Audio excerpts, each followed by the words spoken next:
So, good day everyone. I'm Shedrick Aquino from BSIT 3A.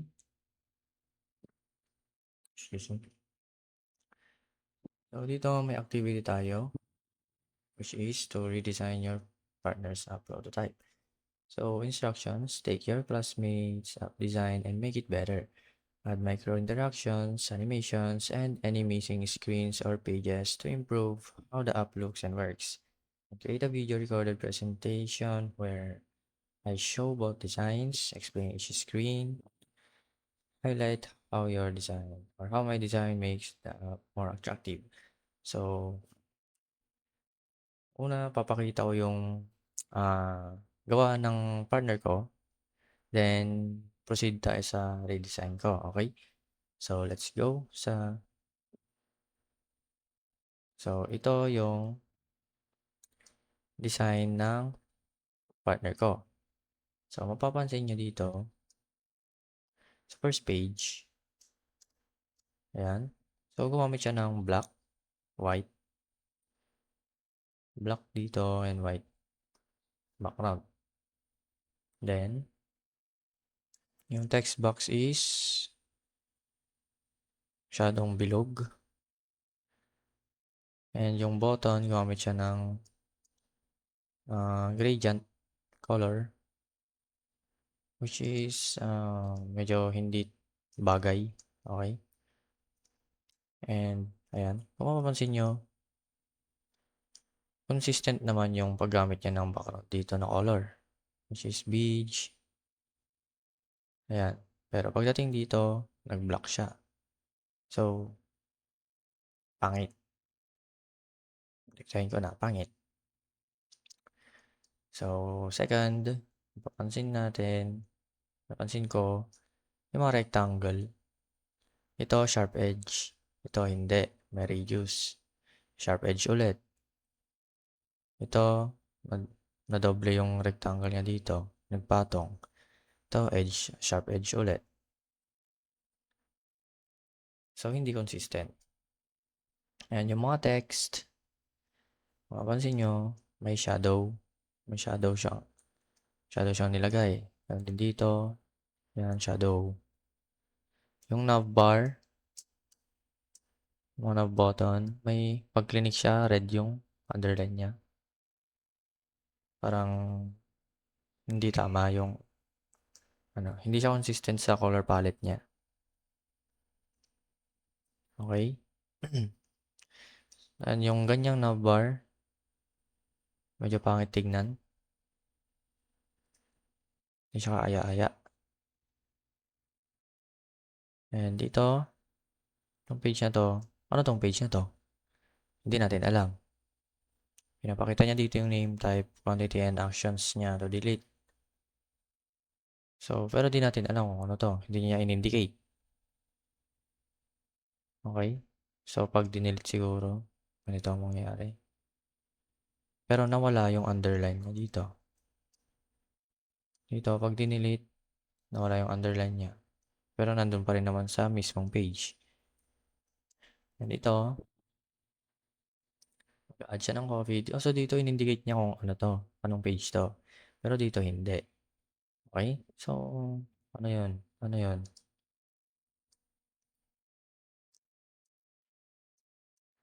Then, again,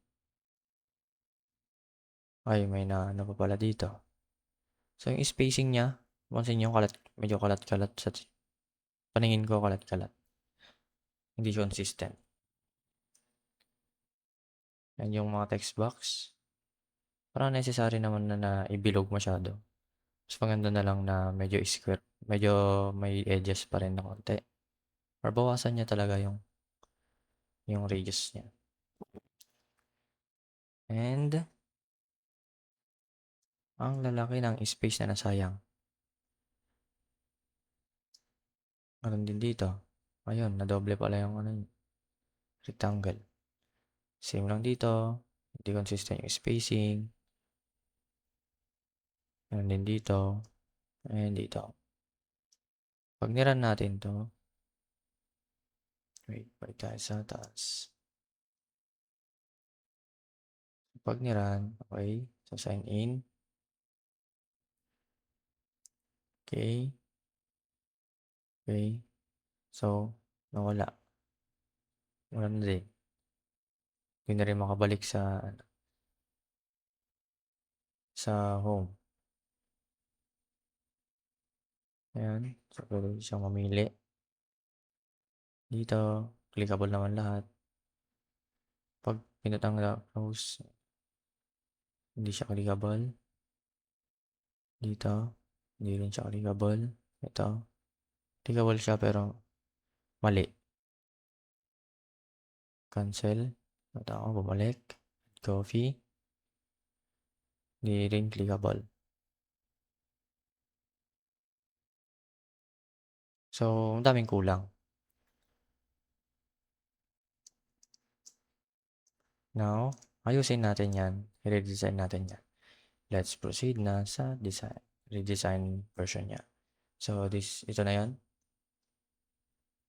So, gumamit ako ng, dito, green, beige, white na color palette. Black for text lang. Yan lang. Green, beige, white. Gumamit ba ako ng brown? Ayun, may brown din. For some buttons. Okay.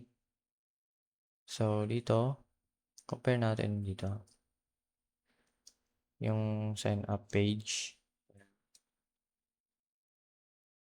So, ayun. Yung sabi ko kanina, yung text box.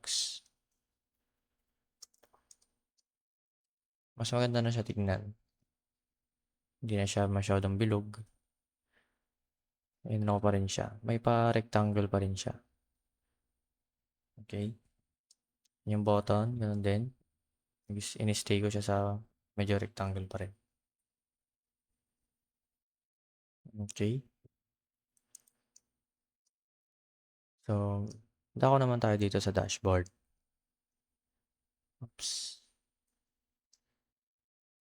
Okay. Dashboard.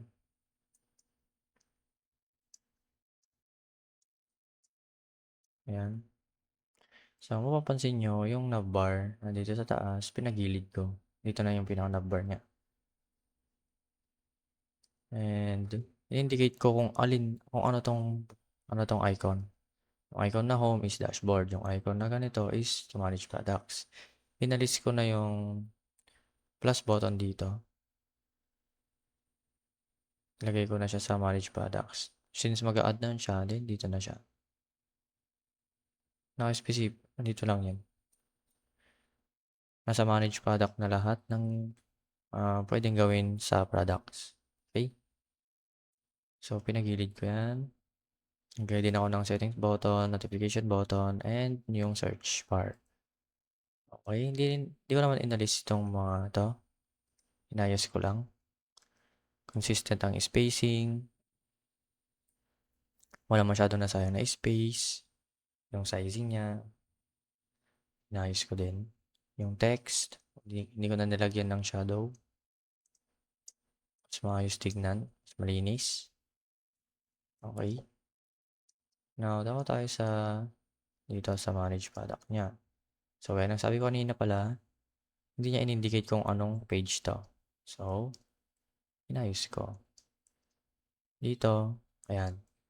Nilagay ko all products. Makikita dito yung mga products. Naglagay din ako ng ito, X button lang nilagay niya. So, naglagay ako ng X button and edit button. At sa baba, may add product. Okay? So, makikita dyan yung name, rows type, quantity, and actions. Okay?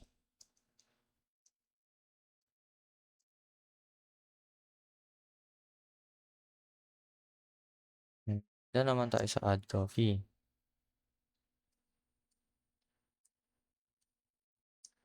Sa add coffee, mag-add, add product, ito. So, yung mga masyadong bilog na text box, is pinawasan ko. Yung spacing, yung mismong rectangle na yan, mas pinalawak ko para hindi masyadong space. Spacing, yung sizings, tama lang. Spacing, consistent. Ayos ko na. So, sa buttons, ganun din.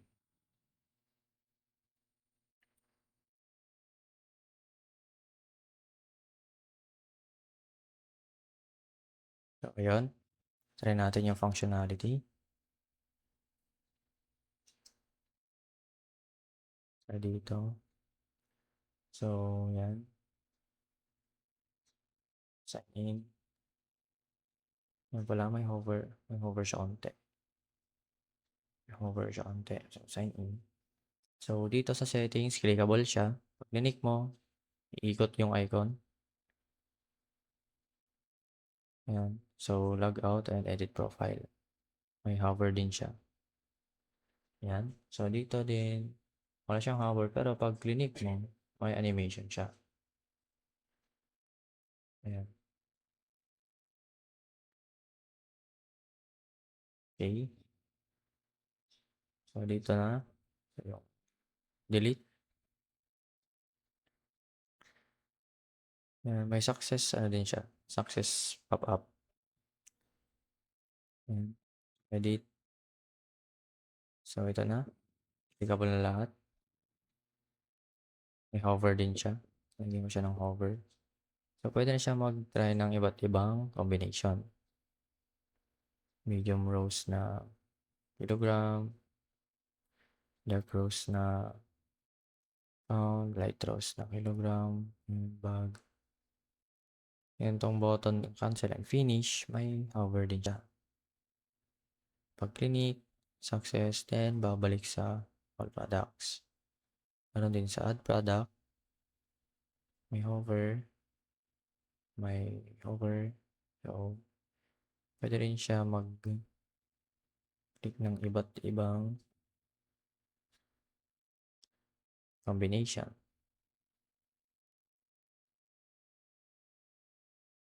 So, pag finish, success, and babalik ulit dito. Okay?